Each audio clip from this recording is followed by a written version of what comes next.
dirions-nous donc? Demeurerions-nous dans le péché afin que la grâce abonde? Loin de là.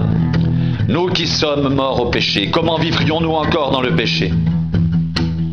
Ignorez-vous que nous tous qui avons été baptisés en Jésus-Christ, c'est en sa mort que nous avons été baptisés? Nous avons donc été ensevelis avec lui par le baptême en sa mort, afin que, comme Christ est ressuscité des morts par la gloire du Père, de même, nous aussi nous marchions en nouveauté de vie.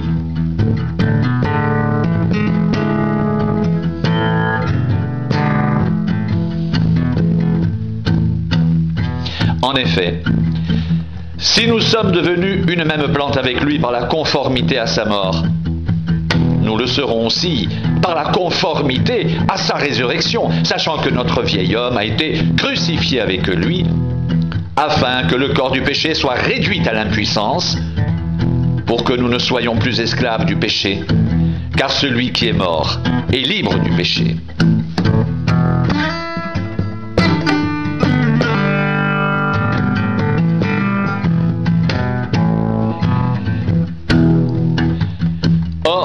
Si nous sommes morts avec Christ, nous croyons que nous vivrons aussi avec lui, sachant que Christ, ressuscité des morts, ne meurt plus.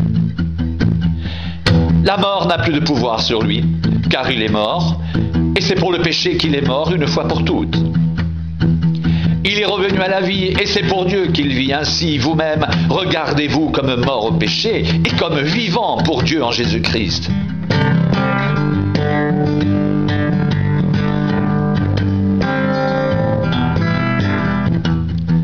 Que le péché ne règne donc point dans vos corps mortels, et n'obéissez pas à ses convoitises.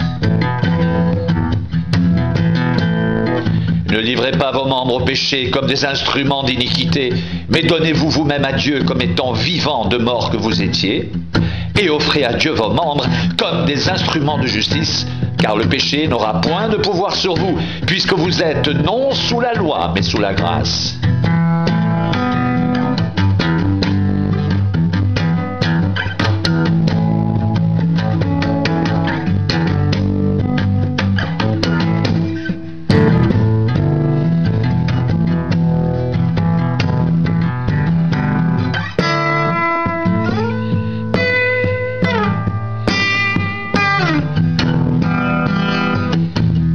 Donc, pécherions-nous parce que nous sommes non sous la loi mais sous la grâce? Loin de là. Ne savez-vous pas qu'en vous livrant à quelqu'un comme esclave pour lui obéir, vous êtes esclave de celui à qui vous obéissez, soit du péché qui conduit à la mort, soit de l'obéissance qui conduit à la justice?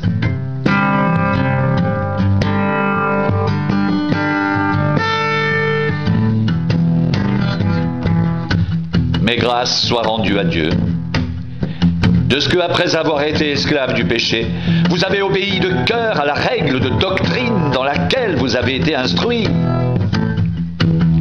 Ayant été affranchis du péché, vous êtes devenus esclaves de la justice.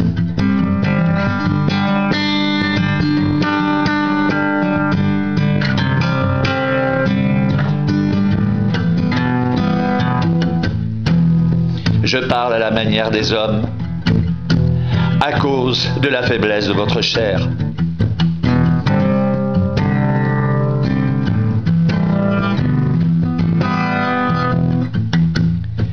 De même donc que vous avez livré vos membres comme esclaves à l'impureté et à l'iniquité pour arriver à l'iniquité, ainsi maintenant livrez vos membres comme esclaves de la justice pour arriver à la sainteté.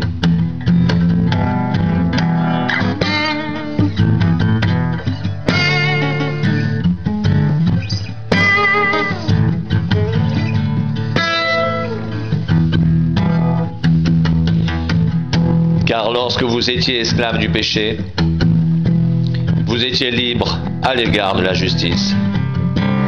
Quels fruits portiez-vous alors? Des fruits dont vous rougissez aujourd'hui.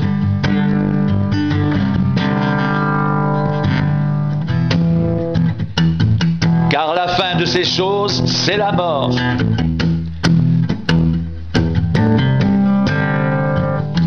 Mais maintenant étant affranchis du péché, et devenus esclaves de Dieu, vous avez pour fruit la sainteté et pour fin la vie éternelle.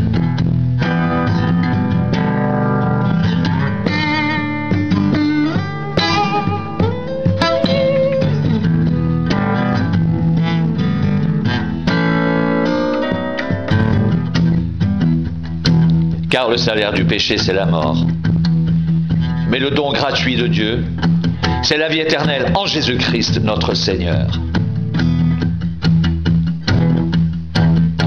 Car lorsque vous étiez esclaves du péché, vous étiez libres à l'égard de la justice. Quels fruits portiez-vous alors? Des fruits dont vous rougissez aujourd'hui.